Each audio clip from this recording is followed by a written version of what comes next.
Hi, everybody. This is Jorge Rivera with the People's Resource Center and your Tenant Tip Tuesday. Thank you so very much for joining us and thank you for watching. Let's get started with some breathing and out. Just breathe in and breathe out. Breathing in, cool blue light, and then breathing out, the dark, everything that doesn't serve us. Breathe in, energy, light, cool, mist, and breathe out, all which doesn't serve us. You can envision a darker color. Breathing out, breathe in,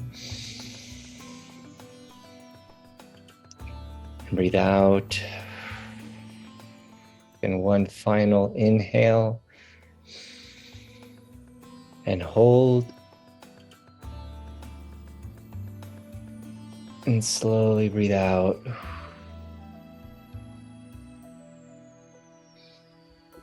And slowly come back.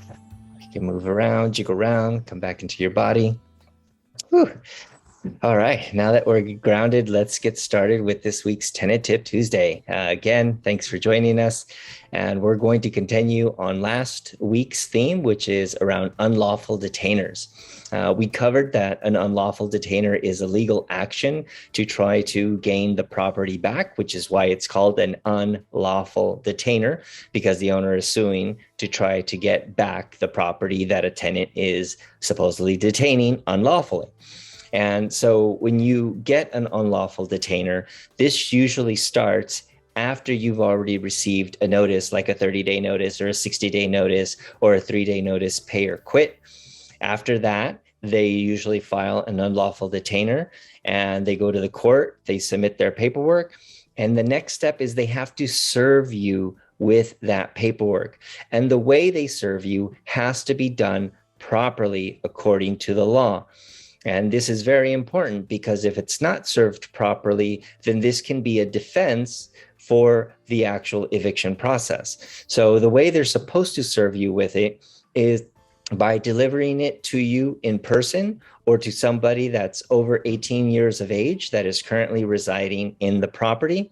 And they should also accompany that serving in person with mailing it to you using United States Postal Service. Now, this isn't the way it always happens, and this isn't the way it typically happens. Typically, they will just post it on your door and or mail it to you. Now, we hear from a lot of tenants that sometimes they don't receive the actual notice from the court summons or the unlawful detainer.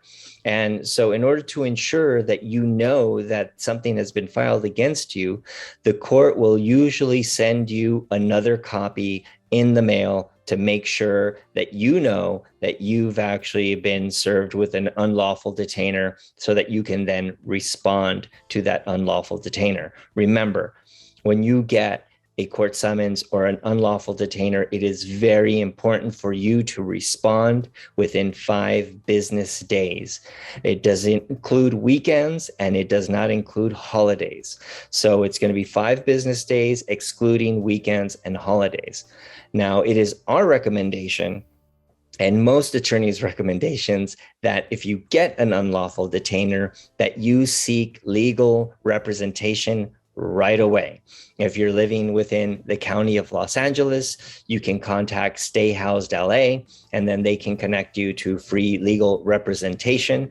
If you live outside of the county, you should have like a legal aid or a community legal service that you can try to contact. If you don't know where to go or where to turn, you can always call us, and we will be sure to try to connect you with free or low cost legal representation so that they can then file the response to the unlawful detainer for you. And they do this very informed and in preparation for possible court trial, which is why we recommend that as soon as you get that unlawful detainer, you get legal representation. Now, you could file the response on your own, and several actual court sites have free legal services that will help you with answering and responding to that unlawful detainer. You can do that and then go seek legal representation if you don't have time to find legal rep. Okay, but if you do have time, as soon as you get that, get legal representation or give us a call and we'll try to connect you with free or low-cost legal help. Okay, so that will do it for this week's tenant tip. Remember, unlawful detainer. Remember that how it has to be served. Remember that you have 5 days in order to respond. And then once you have legal representation, which we hope you get, then you should follow the advice of your attorney at that point. All right. So again, share this video out. Let's get people informed and educated on what their rights are and what steps they have to take in order to protect themselves, because we are better together. We are stronger together. And so with that, we'll leave you for now, and we will see you next week on Tenant Tip Tuesday. Thank you so very much for joining. Please share this out, subscribe to our YouTube channel, and click on the bell notification so that you can get updates on every video that we post. Thank you so very much for joining. Jorge Rivera with the People's Resource Center. Bye-bye for now.